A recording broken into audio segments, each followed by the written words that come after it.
अनुसार राजा श्री रामचंद्र जी के दो पुत्र लव और कुश हुए। राम जी के बड़े पुत्र लव के संतान हुआ। लव के दो पुत्र हुए, गंगासेन और कनकसेन हुए। गंगासेन के वंश में कर्तराज हुए जो काशी आए और ओरक्षा का राज किया।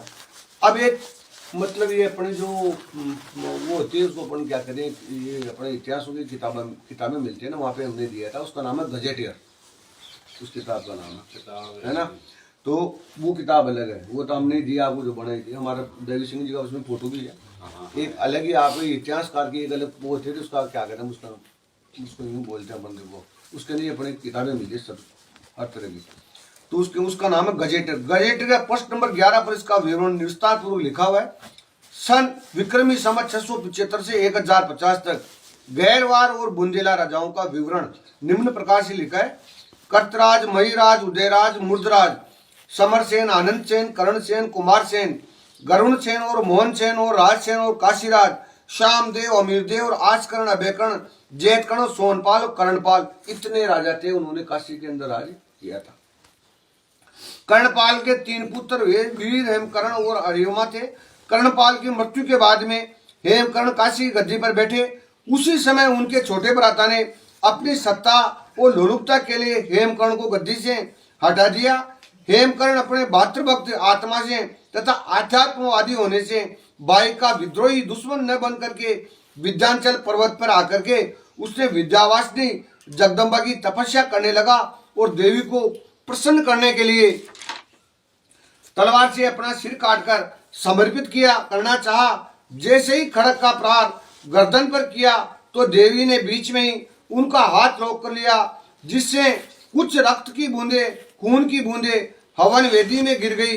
रक्त की बूंदे गिरने से पंचम सिंह के आगे के वंशज बुंदेला नाम से जाने लगे, ऐसे वो बुंदेला जाने लगे। और माता ने बुंदेलखंड राज्य की स्थापना करने के लिए आदेश दिया। हेमकर्ण सिंह को ही पंचम सिंह माना जाता है। हेमकर्ण की मृत्यु के बाद में उसका पुत्र वीरभद्र विक्रमी संवत 1071 से 1087 तक काशी का राजा रहा। हेमकर्ण के समान ही वीरभद्र भी वीर प्रतापी था। उसने मोहिनी को अपनी राजधानी बनाया।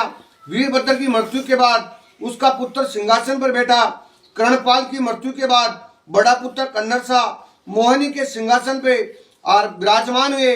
कन्नर शाह को कोई संतान न होने से अपने छोटे भाई सोनक देव को गद्दी पे बैठाया। सोनक देव के भी कोई संतान न होने के कारण छोटे भाई नौनक देव को गद्दी पर बैठाया। नौनक देव भी निसंतान रहे। तब उनके भाई वीर सिंह का पुत्र मोहनपति सिंहासन पर आरूढ़ हुए, ये भी निसंतान रहे। इसी समय पृथ्वीराज चौहान ने चंदेल राज सत्ता को उखाड़ फेंका तो मोहनपति ने संन्यास लेकर के अपने भाई अभयपति को गद्दी सौंप दी। अभय ने 18 वर्ष तक सत्ता का सुख भोगा। उनके 2 पुत्र हुए, अर्जुनपाल और महेशपाल। अभय की मृत्यु के बाद अर्जुनपाल राजा बना। उस समय में चंदेलों की सत्ता नष्ट हो चुकी थी। अर्जुनपाल के 3 पुत्र हुए, सोनपाल, दयापाल और वीरपाल हुए। अर्जुनपाल की मृत्यु के बाद में सोनपाल मोहिनी का शासक हुआ। सोनपाल एक वीर योद्धा राजा थे। पारिवारिक कलह के कारण मोहिनी को त्याग कर वो चेतवा के पास जंगल में गढ़ कुंडार में आए। उस समय खेत सिंह खंगार का वंशज हुरमत राय गढ़ कुंडार की गद्दी पर आसीन था। सोनपाल ने मौका देखकर वीर क्षत्रियों का विशाल संगठन तैयार किया तथा कुंडार नरेश हुरमत राय से मोहिनी पर आक्रमण करने के लिए सैनिक सहायता मांगी। हुरमत राय ने सैनिक सहायता के बदले सोनपाल की पुत्री रूपकौर का हाथ अपने पुत्र नागमणि के लिए मांगा। इस घटना से सारे क्षत्रिय राजपूत कुपित हो गए तथा प्रस्ताव को स्वीकार कर ऐसी चाल चली कि 75 साल पुरानी खंगार राजसत्ता का अंत सदा के लिए हो गया। सोनपाल ने कुंडार दुर्ग पर कब्जा कर लिया। सोनपाल की मृत्यु के बाद उसका पुत्र सजेंद्र सिंह सिंहासन पर आसीन हुआ। उसने अपने राज्य का चहुमुखी विस्तार किया। निसंतान होने से उनके छोटे भाई के पुत्र नौनक देव को सिंहासन पर आरूढ़ किया। नौनक देव की आगे की पीढ़ी में रुद्र प्रताप सिंह हुए, जिन्होंने ओरक्षा रियासत का शिलान्यास बैसाख शुक्ल अमावस के दिन सोमवार के दिन किया। रुद्र प्रताप सिंह के 12 पुत्र हुए। उनके दूसरे पुत्र मधुकर शाह जो ओरक्षा गद्दी पर बैठे।